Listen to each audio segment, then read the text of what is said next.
शोध के अनुरूप 5114 ईस्वी पूर्व जो है उनका 10 जनवरी को जन्म हुआ था। और हम लोगों से ये अपील करना चाहेंगे। मैं हूं प्रमोद कश्यप। को नृप होई हम ही कहानी, चेरी छाड़ी अब होप की रानी। कोई राजा हो कोई मंत्री हो, उससे हमको क्या नुकसान होने वाला है।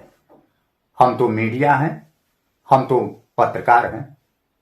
हम जो सुनते हैं, हम जो देखते हैं और हम जो महसूस करते हैं वही आप लोगों तक हम पहुंचाते हैं। जिस तरह से देश में बयार चल रही है, जिस तरह से भारत के तस्वीर को आध्यात्मिक रूप से पेश किया जा रहा है, प्रचार प्रसार किया जा रहा है, उससे आने वाले समय में लोग जानेंगे कि भारत में ही भगवान पैदा हुए थे, इंडिया में ही गॉड पैदा हुआ था और हिंदुस्तान में ही खुदा पैदा हुआ था। भारत को लोग दार्शनिक स्थल के रूप में जानेंगे और देश सुदृढ़ होगा। 22 जनवरी को रामलला का प्राण प्रतिष्ठा है।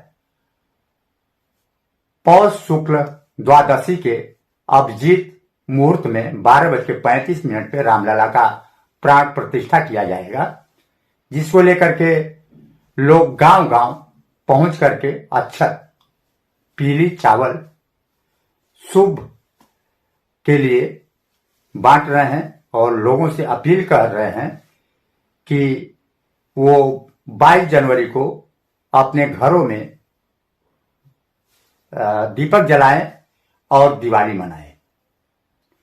लोगों से अपील की जा रही है और देश जो है एक जो राममय होगा और सुख का अनुभूति करेगा।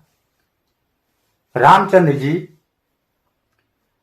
ब्रह्मा के पुत्र दरीची और दरीची के पुत्र महर्षि कुर्म कश्यप के वंशज से सूर्य वंश हुआ था, जिसके ईश्वा कुल में रामचंद्र जी का जन्म हुआ था। एक शोध के अनुरूप 5114 ईस्वी पूर्व जो है उनका 10 जनवरी को जन्म हुआ था। सैकड़ों वर्षों से लोग चैत माह के नवमी को रामनवमी, राम के जन्म दिन को लोग मनाते हैं। अब तक यही लोग जानते थे कि चैत मास के नवमी को राम जन्म हुआ था, लेकिन एक नए शोध के अनुसार जो है कि 10 जनवरी 5114 ईस्वी पूर्व उनका जन्म हुआ था। जिस तरह से निमंत्रण बांटा जा रहा है और उस पर राजनीति हो रही है, ये राजनीति बिल्कुल नहीं होनी चाहिए राम के नाम पर। और हम लोगों से ये अपील करना चाहेंगे कि हर एक हिंदू के घर में एक रामचरितमानस होनी चाहिए, जिससे कि लोग उसे पढ़े और जाने और एक सुख का अनुभूति करें। जिस तरह से लोग हर कीर्तन करते हैं, राम का नाम लेते हैं और सुख का अनुभूति करते हैं, उसी तरह से रामचरितमानस अपने घर में रखेंगे तो उसे पढ़ेंगे और उनके चरित्र को जानेंगे और लोग सुख का अनुभूति करेंगे। इस प्राण प्रतिष्ठा में जो है कि 4000 संतों की आने का अनुमान है। 4000 संत रामलला के प्राण प्रतिष्ठा में उपस्थित होंगे। 22 देशों में निमंत्रण बांटा गया है, जिसमें कि 6000 निमंत्रण कार्ड बांट दिया गया है। कुल 7000 लोग जो प्रतिष्ठित दूसरे देशों के लोग हैं वो अयोध्या पहुंचेंगे। रामलला के प्राण प्रतिष्ठा में। और जिस तरह से राजनीति हो रही है वो राजनीति बिल्कुल ही नहीं होनी चाहिए। कांग्रेस के शीर्ष नेताओं ने इस निमंत्रण को अस्वीकार कर दिया है और उन्होंने कहा है कि ये भाजपा का कार्यक्रम है। और सपा मुखिया अखिलेश यादव ने साफ इनकार कर दिया है कि उनको निमंत्रण नहीं मिला है और उन्हें राम के नाम पर अपमानित किया जा रहा है।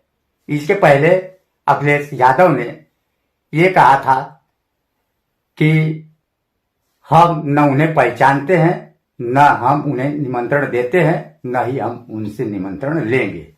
और अब जो है कि वो कह रहे हैं कि उनको निमंत्रण कार्ड ही नहीं मिला है और राम के नाम पर उन्हें अपमानित किया जा रहा है। तो इस तरह से जो है सियासत शुरू है, जो कि राम के नाम पर तो बिल्कुल ही नहीं होना चाहिए। और भारतवर्ष के लिए जो महापुरुष जिसे हम भगवान कहते हैं रामचंद्र जी के नाम पे तो बिल्कुल ही नहीं होना चाहिए।